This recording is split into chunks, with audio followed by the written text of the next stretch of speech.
आनंद धाम की ओर धर्म प्रसंग में महापुरुष स्वामी शिवानंद जी महाराज। अध्याय 37, पृष्ठ संख्या 126। बेलूड़ मठ, मंगलवार 26 मार्च 1929। शाम के 5 बज चुके हैं। कमरे में बहुत गर्मी मालूम होने के कारण महापुरुष जी बाहर निकल आए हैं और पूर्व के बरामदे में आराम कुर्सी पर लेटे हुए विश्राम कर रहे हैं। पूजनीय स्वामी अभेदानंद जी भी आज मठ में आए हुए हैं। साथ में एक सन्यासी सेवक हैं। सेवक ने महापुरुष जी के समीप आकर उन्हें प्रणाम किया और एक और खड़े हो गए। महापुरुष जी उनसे पूजनीय अभेदानंद जी के बारे में कुशल प्रश्न आदि पूछ रहे हैं। कुछ देर बाद सेवक ने पूछा, महाराज, क्या कुछ स्वास्थ्य में सुधार हुआ है? महापुरुष जी ने हंसकर उत्तर दिया, नहीं, यह वृद्ध शरीर क्या बच्चा होगा, तुम भी खूब हो। इसी तरह ठाकुर की इच्छा से जो थोड़े दिन बचे हैं वे कट जाएं। सेवक, धीरे धीरे ठाकुर के पार्षदगण तो सभी चले गए। इस समय आप लोग दो एक ही हैं। आपका भी तो स्वास्थ्य ऐसा है। कौन जाने आप लोग जाने के बाद फिर से कब आएंगे। ठाकुर ना आए तो आप लोग भी नहीं आएंगे। महापुरुष महाराज, यह कौन जानता है बच्चा, ठाकुर के और भी तो कितने भक्त हैं।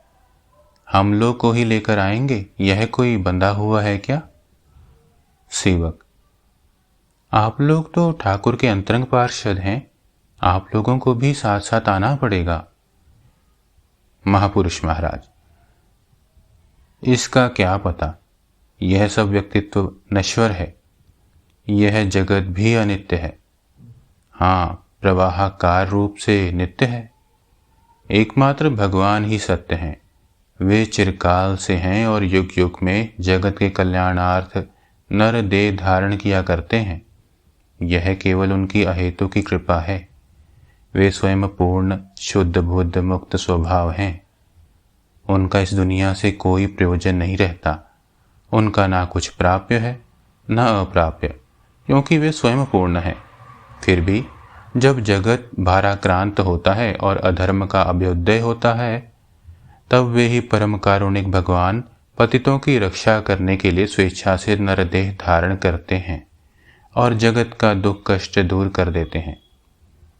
देखो ना, भगवान ने गीता में ही कहा है, ना मे पार्थास्ति कर्तव्यम त्रिषु लोकेषु किंचन नानावाप्तमवाप्तव्यम वर्त एव च कर्मणि। यानी, हे पार्थ, तीनों जगत में मेरा कुछ भी कर्तव्य नहीं, मुझे कुछ अप्राप्य भी नहीं जो मुझे नूतन रूप से पाना हो। फिर भी मैं कर्म में प्रवृत्त होता हूँ। क्यों होते हैं? इसीलिए कि यदि वे कर्म ना करें तो लोग सब प्रकार से उनका अनुसरण करेंगे और फलस्वरूप ये सब लोग नष्ट हो जाएंगे। वर्ण संकर की सृष्टि होगी और फिर भी अनेक प्रकार का अनर्थ होगा। भगवान जानते हैं कि यह जगत अनित्य है, परंतु यह जानते हुए भी इस जगत के कल्याण के लिए वे कितना कष्ट सहन करते हैं। ठाकुर का जीवन ही देखो ना, वे साधारण मनुष्य के समान आचरण करते हैं, किंतु उनके इस 3.5 हाथ के शरीर के भीतर पूर्ण ईश्वर ही खेला करते थे। बाहर में निराकार, किंतु भीतर में विराट भगवान। ओम श्री राम कृष्णार्पणमस्तु।